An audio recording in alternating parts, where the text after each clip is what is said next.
everybody, what's going on? Danny Koker here, aka The Count, with another edition of The Count's Finer Details on one of my personal rides. Now I know I say this a lot. This car is very special to me. This car is a personal favorite. You're going, good Lord, Count, you say that all the time. I know, I can't help myself. I love my cars. But it's really true, and I'm going to tell you why. Sitting behind me is one of my Corvettes. I'm a Corvette guy. I have a small handful of Corvettes that I absolutely love. The one sitting here behind me, you may or may not have seen it in television in the past, but it is my 1981 C3 Corvette.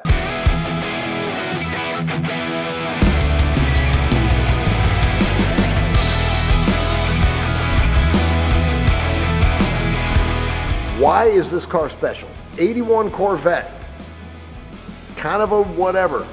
Great styling cues, it's a C3.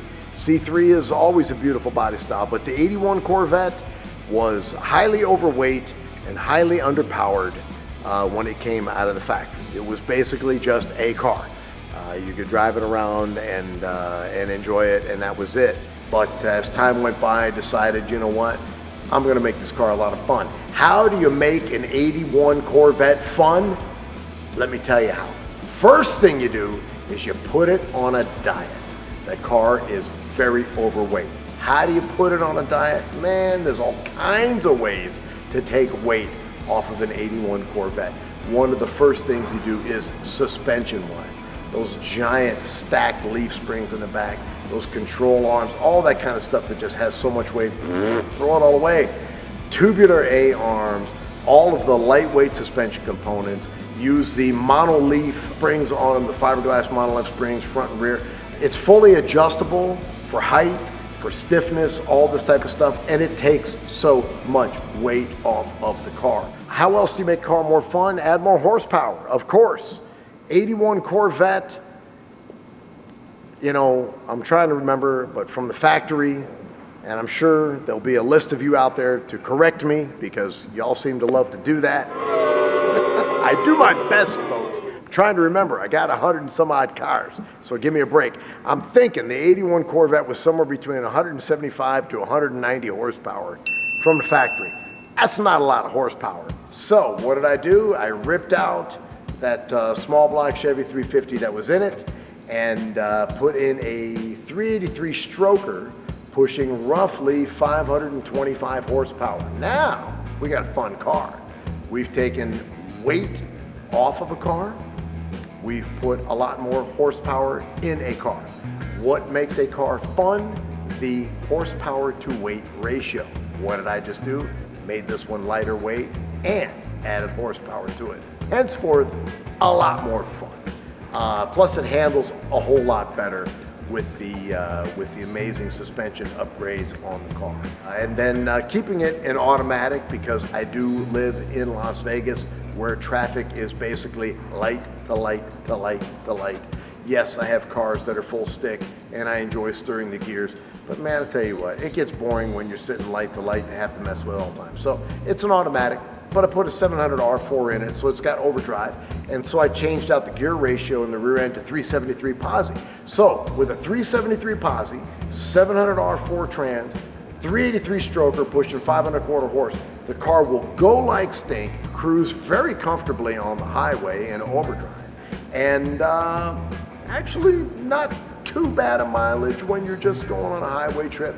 Handles great, stops great, turns great, goes great.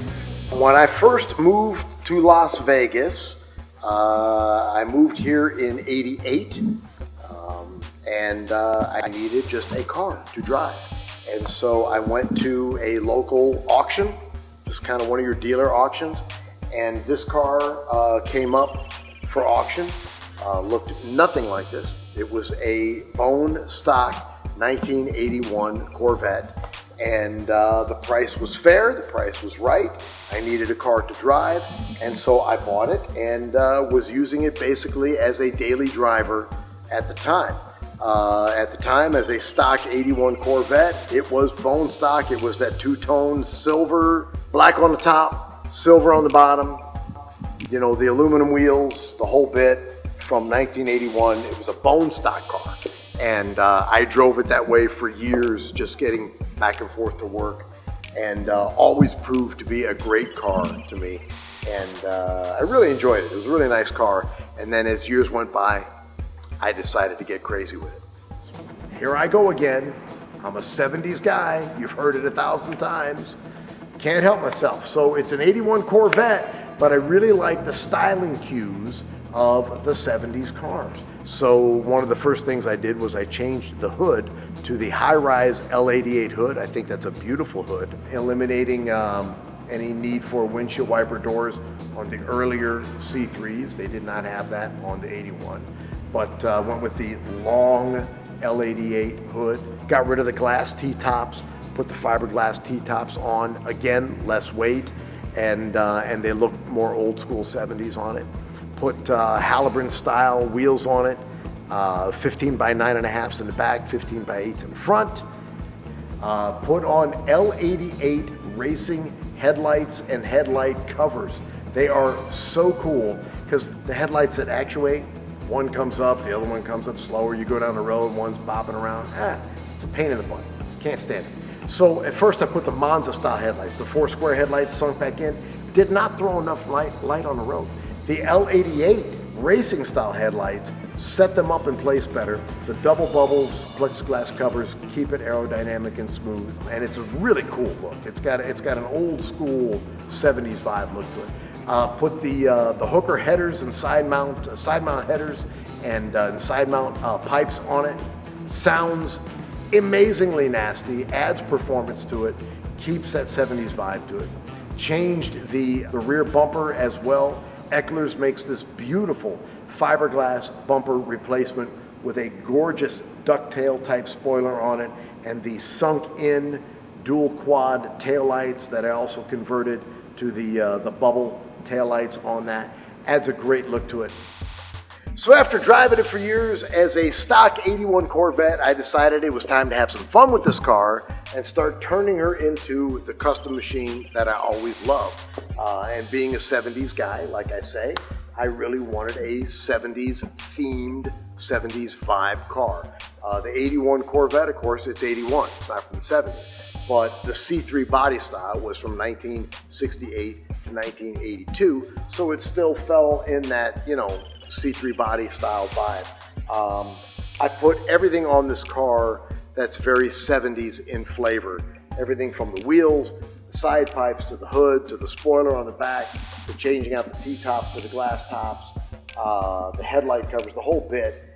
Went total 70s in my vibe on it, right down to the paint scheme. At the time, I dug the black and silver, that was cool, but then I wanted to go red. There's nothing like a bright red Corvette. Prince will tell you that.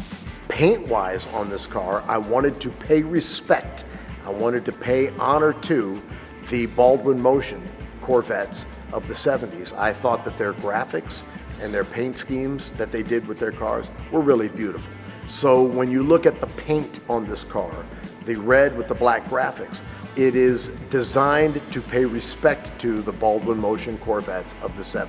The interior is beautiful, all black leather mixed with black crushed velour. I've got some cool skull and crossbones embroidered on the door panels, just to add some fun flair to it. Got a great stereo in it, and again, all the creature comforts. The seats are very comfortable. The air conditioning in the car is great.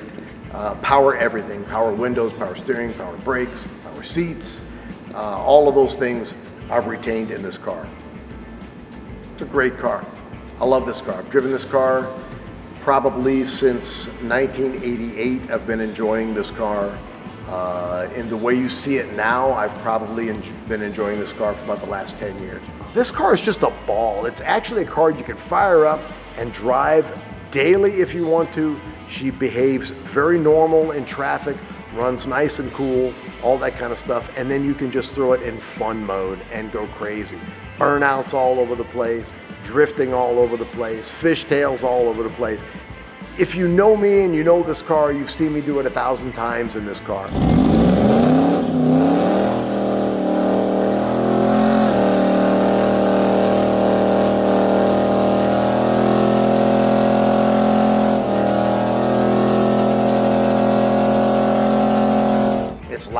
It's fast. It's obnoxious as all get out. It's everything that an American sports car should be. I love it. I hope you enjoy my 81 Corvette. Stay tuned. I'm going to have much more of Count's finer details in the near future for you, so keep watching. But in the meantime, enjoy the beauty of this 81 Corvette. Yes, it's an 81. That don't look like it, but it is.